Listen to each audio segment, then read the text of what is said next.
Welcome back to Cheche. We're discussing the finances, the vast sums of money and other resources we see deployed during political election campaigns.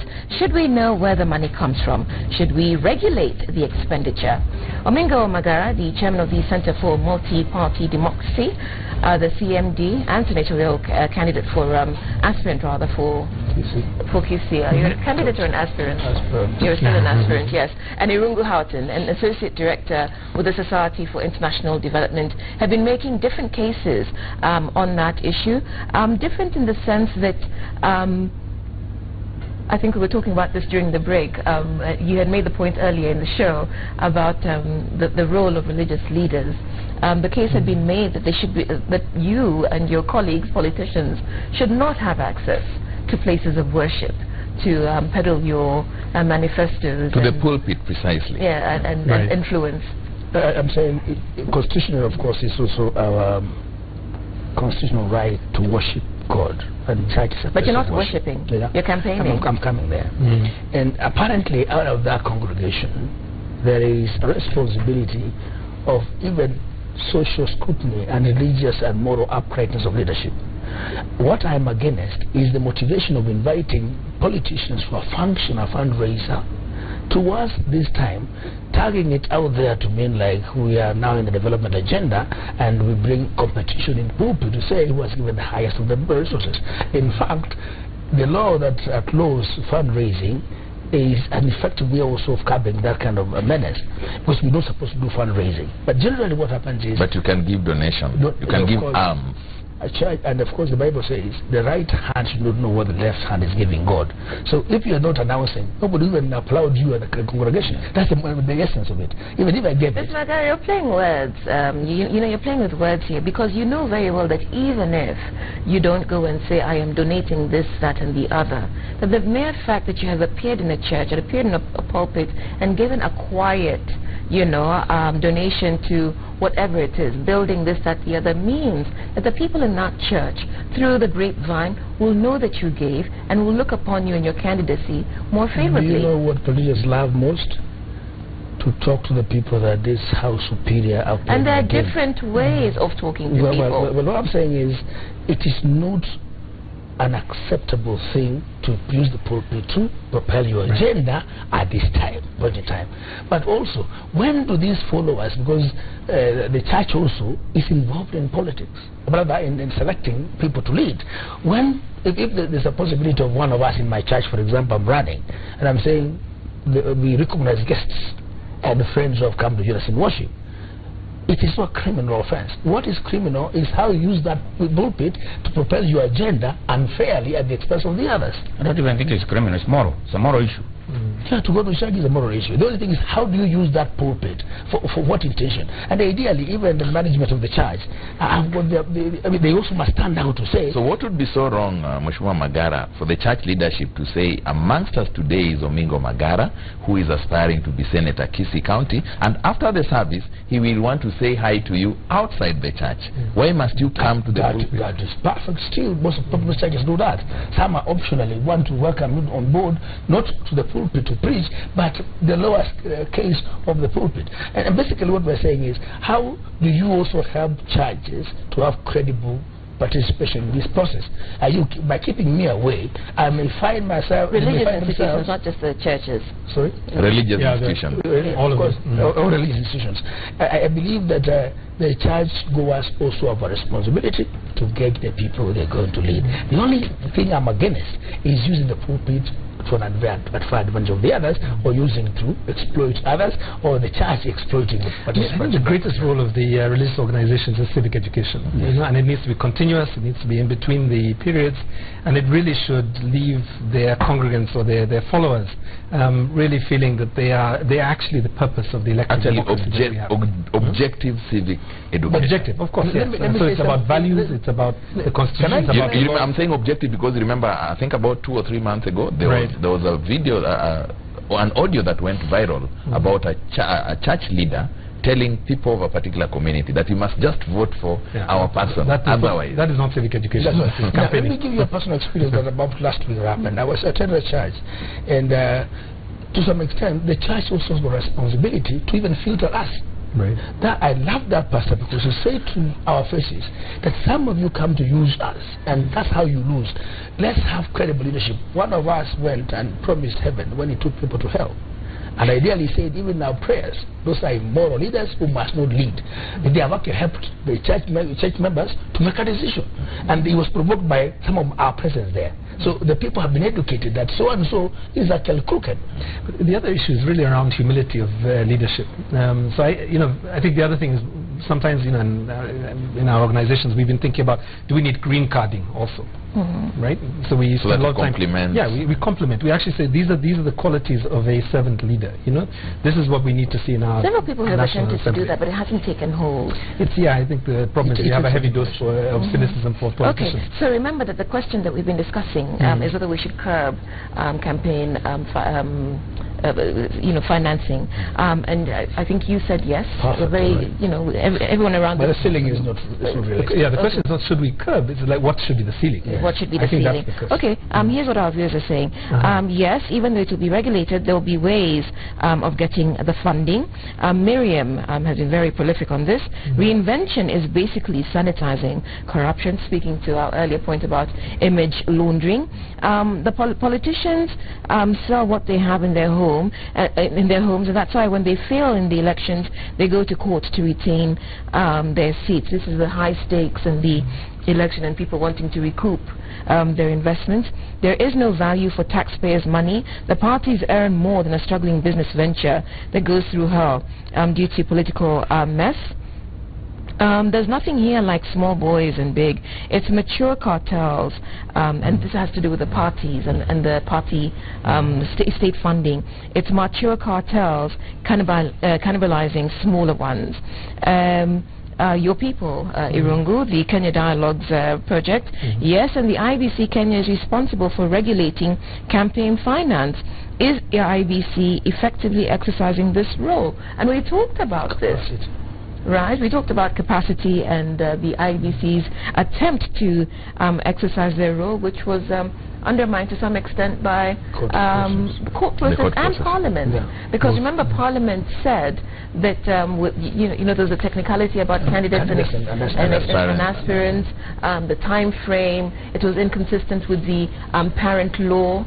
What's unfortunate about our politicians' current crop of Parliament? Inconsistent laws are passed. It's never used to happen, unfortunately.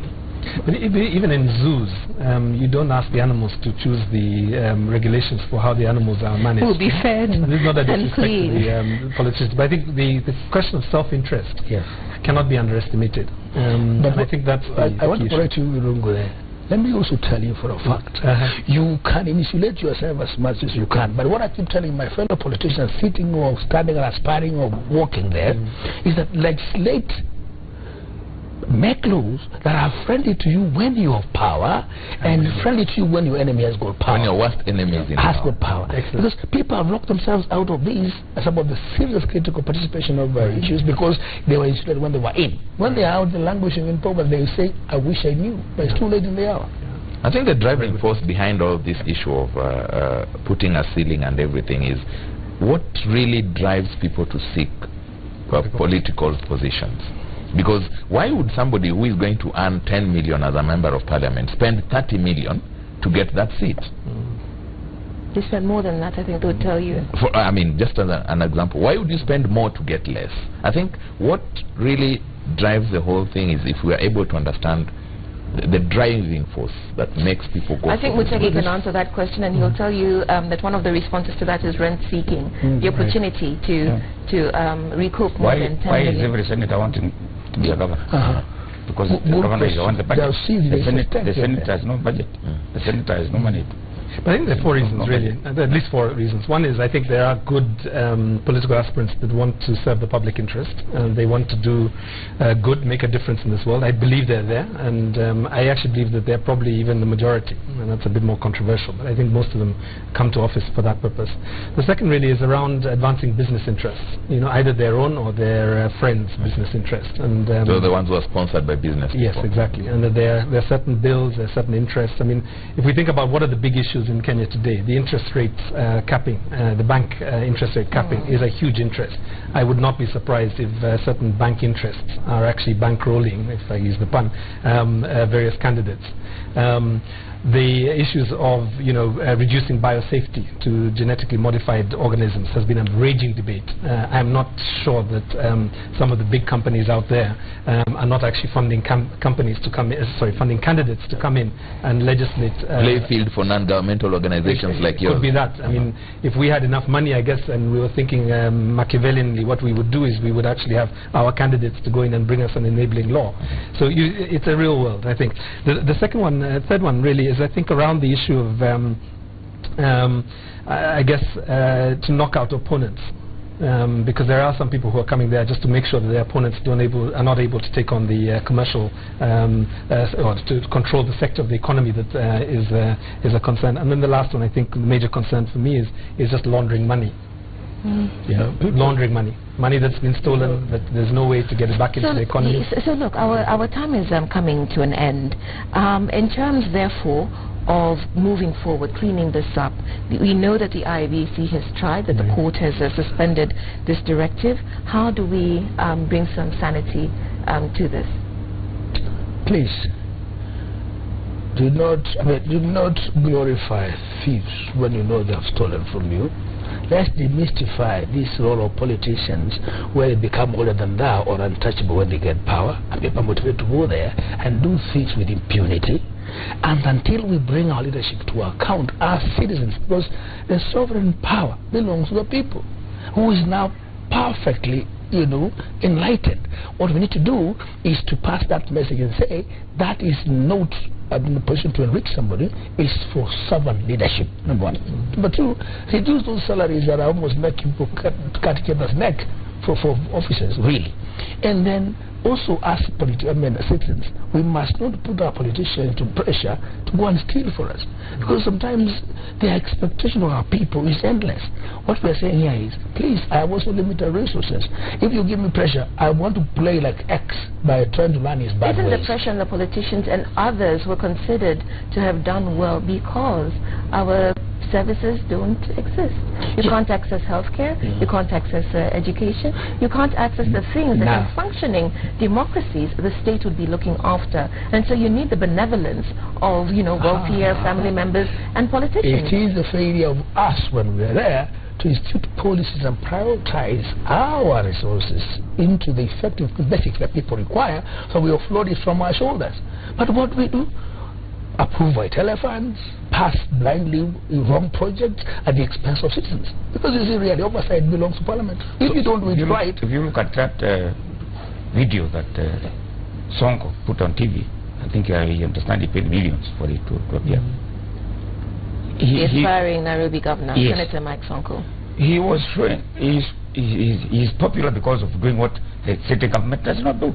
He provides you with water, fresh water. He gives you ambulance. He gives you money to go and bury the vehicle, to go and bury the dead, to go to weddings. Assuming he's doing the right thing, how many Songos do we have? If to do the same in the country. I'm saying that's why the collective responsibility of parliamentarians must stop that kind of nonsense and pass that resolution back to the people and empower them across the board. So then you can't blame Wananchi when they put pressure on these politicians, because they have a lack. They have allowed themselves to be under pressure because policies have not been put in place. And when you try to do it, also public resources have been pillaged, and therefore you do not have universal services. Okay, it's a catch-22. It's indeed, and I was just about to close that loop, which is to say, generous politicians, and you've just named one of them, who stand in the gap to help ordinary citizens. Where does this money come from? That's helping ordinary citizens, which is where we started. Are people asking when they go voting for him? Do they ask where the money is coming from? To buy those limousines for what? Where does he's not a government? He's an individual. Where is the money coming from? That's the issue, and that's what I'm saying. Kenyans are like that. They don't ask where the money comes from. They just know you have the money, and therefore you are welcome. where it came from is none of their business. Okay, very quickly, some views. I am Bishop Samuel in Kisumu. I cannot allow politicians to use my pulpit to play politics. Politics stays out of the church. Civic education fails a lot. Last elections, Rule 190 were misled. If you don't like the presidential candidate, just put an X in his box only. He will be out. Tick for those MPs, MCAs, and women reps you want. The X is enough to remove the president. Civic training should be clear. Tick and X mean the same. That's a lacquer. And then there's an uncontrolled campaign funding will put our country in the hands of looters instead of leaders. And that's Albert in Laikipia. And so now we are closing the loop. We're answering the question that we posed at the beginning. How do we curb? You have said curbing is good. What we should be talking about is the caps. Right. And we think that the 5 billion for the presidency is unrealistic. The 400 million plus for the other parliamentary legislative positions is also unrealistic. Even MCA 10 million. What is realistic? Why is an MCA going to get 10 million? What is realistic? I don't have the figures as such because it's not an area that I kind of involved in. But I guess for me the key issue is that unregulated campaign finance is a threat to our democracy. It is also I think a challenge, a necessary challenge for political aspirants. I don't see why you have to be a billionaire to run in this country. If you have a heart to serve, you have a commitment to provide public goods and to manage them responsibly, that should be enough, really. The second thing that, besides the caps, I think is also we need to see greater oversight by different institutions. KRA, the central bank governor. I think these are the institutions that really should be looking at the movement of capital over this period. One of the things we've not talked about is what's the impact of money that has been stolen from the country, taken abroad, and then coming back in over a period of 90 days for the elections, and what does that do to the country? Illicit finance. Exactly. I think that needs to be looked at very seriously because it does have an impact on the macroeconomic stability of our country. Panelists, I come to you now as we wind up. I think the buck stops with the common mwananchi. This may sound like a tall order, but that is where the solution to all these problems lies. Let these people come with the billions and billions of money, make the decision. We have seen places where somebody who was campaigning on a donkey cart is elected. We have seen places where somebody who was riding on a bicycle is elected. We have seen places where somebody who flew in hundreds of chopper rides was not elected. So the common mwananchi has to send this message very loud and clear. Come with your money, all I need is service delivery. If they don't deliver, even when they go in as poor, there's always a cycle next time. So we have to take it up. On the other side, the buck stops at the top. Because, as Magara was saying, if you are going to use your political party to make money, to aspire and tomorrow you get a ticket, the next day it's denied and given to another person, that is corruption. The same in all the political parties. Wait for them on 8th August, Mutegi.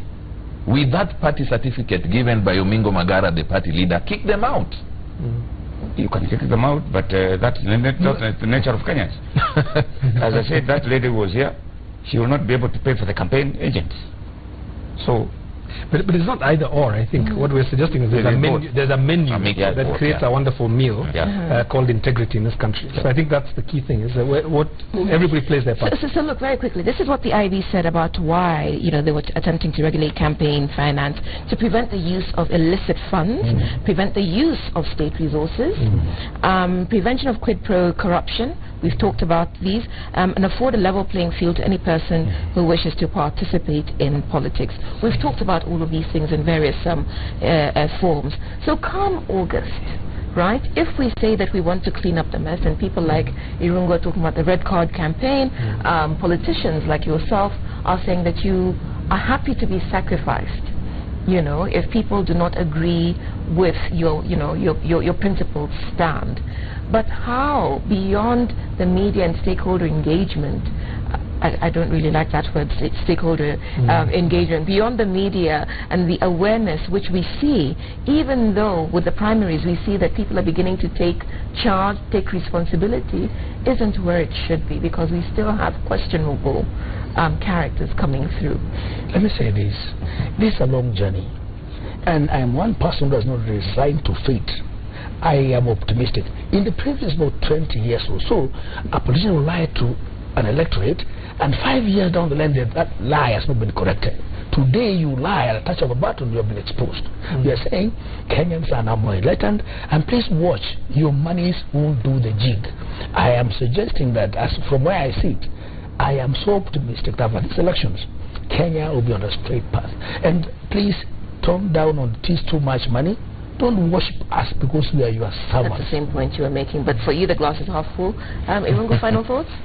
So final thoughts for me is really, that if we're not able to regulate and bring down the cost of the campaigns, and I think what we've learned is actually the cost is not just during the formal campaign period, it's actually the primaries that really matter now. So I think which are not regulated. They're not regulated. So I think legislators need to look at that in future. I think that would be an area of focus in the August House come September.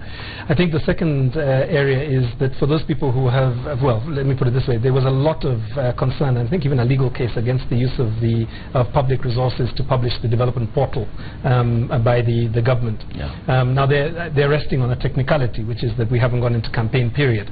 But I think the key thing is that period is about to kick off, and we must stop any public resources being used in favor of one political party or the other. And I think that has to come to an end now, and particularly at the county level also. Okay, and so that's where we'll end the show today. We will thank our guests this morning, Omingo Magara, the chairman of the Center for Multi-Party Democracy, the CMD, and senatorial candidate for Kisi. All the best to you and your rivals. May the best and don't use so much money. And may the best person win. Our thanks also to Irungu Houghton, an associate director with the Society for International Development. Our thanks to our panelists, Mutegi Njau and Charles Odhiambo. My name is Udwa Kamimo. Thank you for watching and engaging with us here on Cheche. We'll see you next week.